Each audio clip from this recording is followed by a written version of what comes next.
Doon sa mga magulang, i-check nyo yung salamin ng mga anak nyo. Ha? Yung mga magulang na walang pambili ng salamin ng anak, bigyan ng pambili. Bahala kayo kung saan ko ay kukuha. At sa linggo, dapat lahat na may dalang salamin.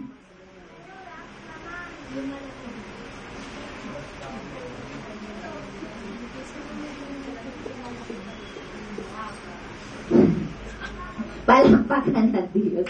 Purihin ang Diyos!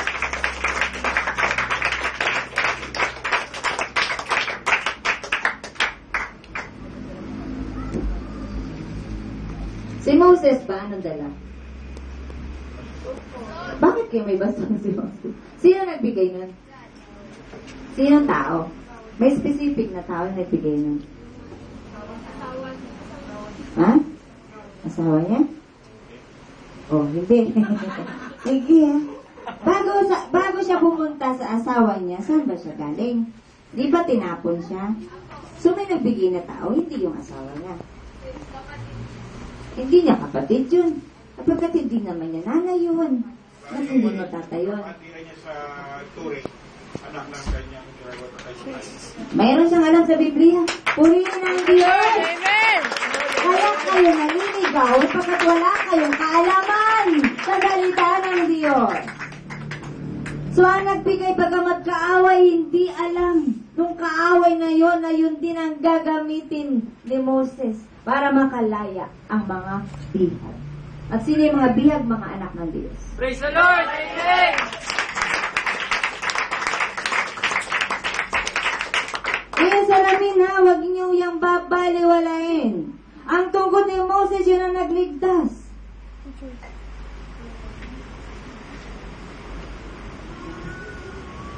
Hindi ibig sabihin, doon nakasalalay. Subalit ang kapangyarihan ng Diyos ay doon pinadaan. Ha? Kaya wag nang babaliwalain ang maliliit na bagay na sinasabi ng Diyos sa buhay ninyo.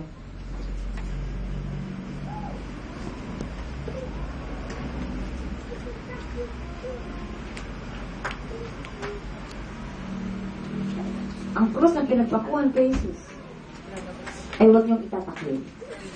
Kapagkat kung hindi dahil sa krus, di kayo magkakaroon ng kaligtasan at di niyo matatanggap ang buhay na walang hanggan. Kaya doon sa mga ayaw makakita ng krus,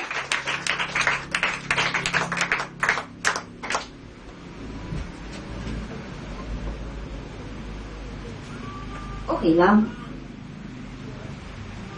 Saan ka susunod? Ano sabi ni Jesus? Take up your cross and follow me.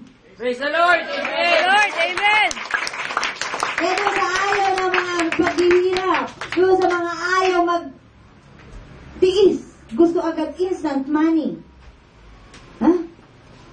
Instant trabaho maganda.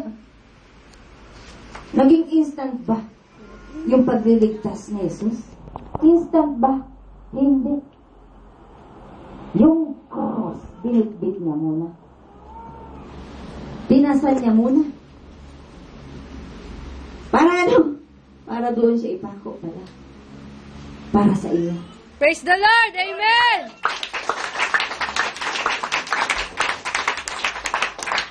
Ay doon sa mga may asawa na ang asawa nila, cross nila.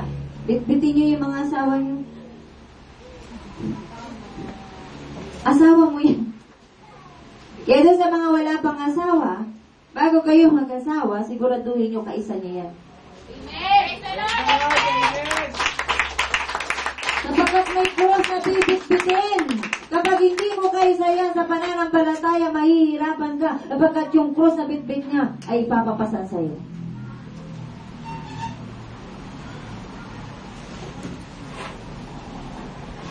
At ano yung mga cross na yun? Ha?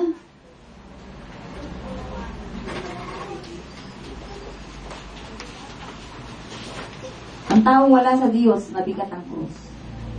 Pero ang taong dala ng Diyos, magaan ang krus. Praise the Lord! Amen!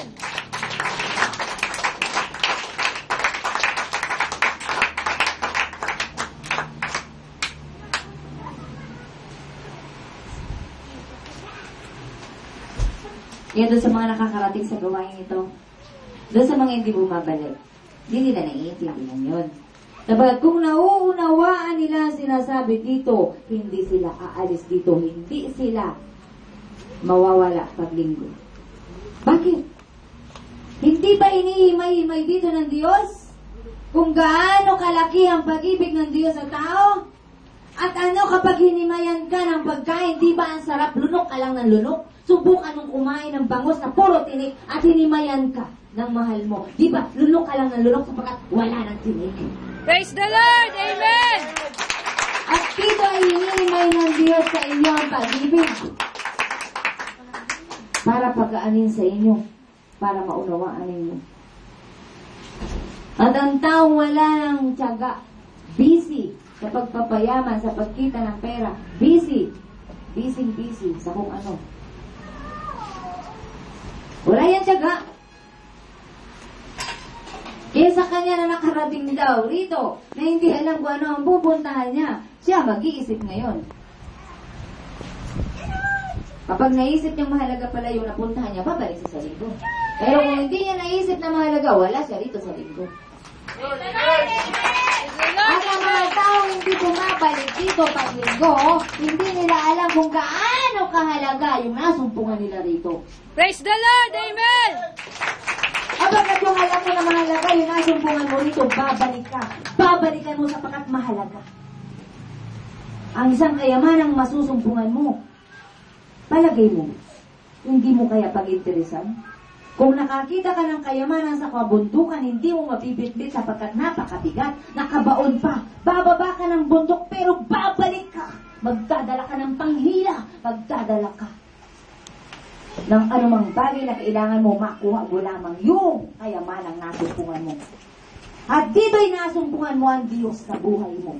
Bakit hindi ka babalik dito?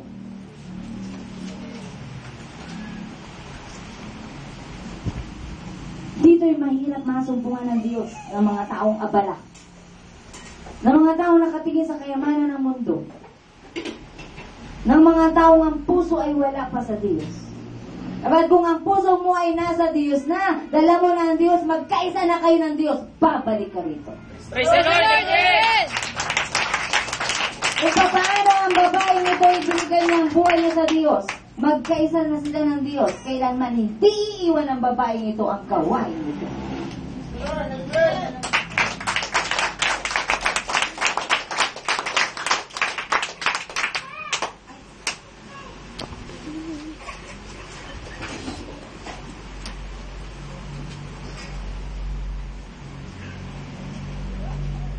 Makinig kayo.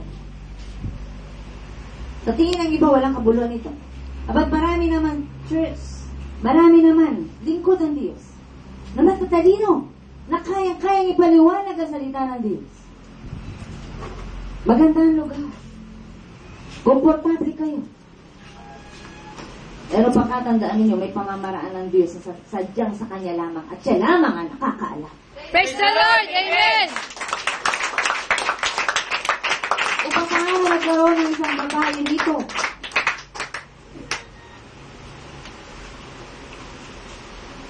na ngayon ay nagsasabing lingkod siya ng Diyos.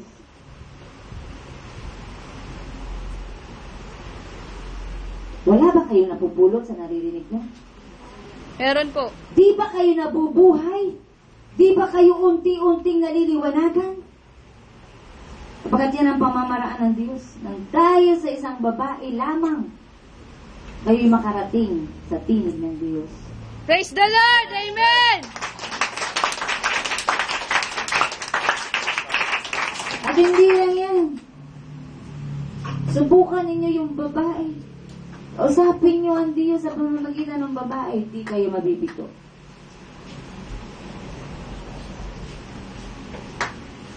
Meron bang taong gustong makausap ang Diyos? Meron. Marami. At talagang kinakausap ng tao ang Diyos.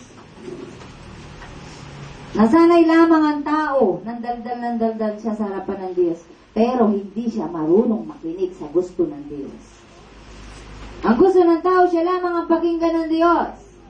Subalit kapag gusto na ng Diyos na siya ang pakinggan ng tao, sarado ang tenga ng tao.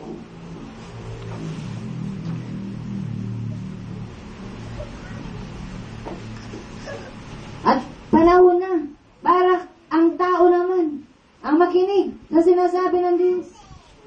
Matagal na ang panahon na hinayaan ng Diyos na kayong masunod sa buhay ninyo.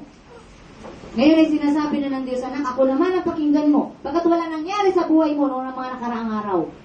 Ngayon, magkakaroon ka ng buhay sa pakikinig sa akin. Praise the Lord! Amen!